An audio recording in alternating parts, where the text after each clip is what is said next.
Hello class 7. Today we will do the chapter of active and passive voice. Before doing the chapter we have learned what are transitive verb, what are intransitive verb. Today we will just know what is active voice, what is passive voice. Then we will learn how to do the voice change. Now what is active voice?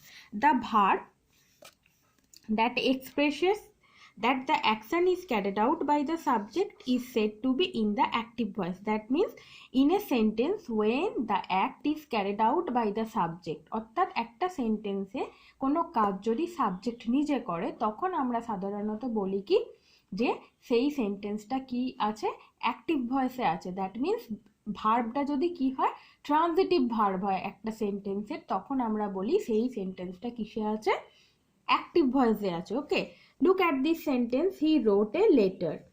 Who is the subject? He. Verb is wrote. So who performed the action wrote?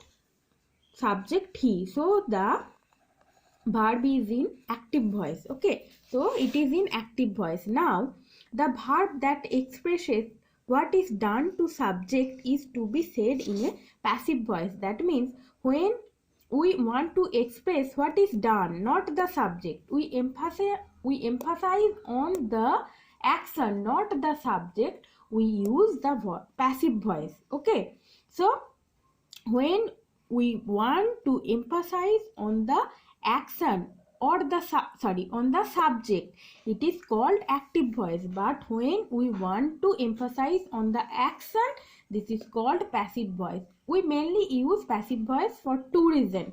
One is if there is no subject, and another is we want to emphasize on the action, not the subject. Fish are eaten by the cats. So in this sentence, what is subject? Cats. Cats are subject, but in this sentence cats are subject, but we want to emphasize on the act of eating. That means are eaten. So here we have used the passive form, and we use the passive form also if there is no subject. Suppose he posted the letter.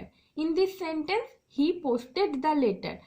He subject, posted verb, letter object. But when sometimes we use the letter is posted, that means it is in passive form. There is nothing about the subject. There is only emphasis on the act. So it is in passive form. Okay, so we have learned what is active voice and what is passive voice. This is only for your knowing. Now we will learn how to do voice change.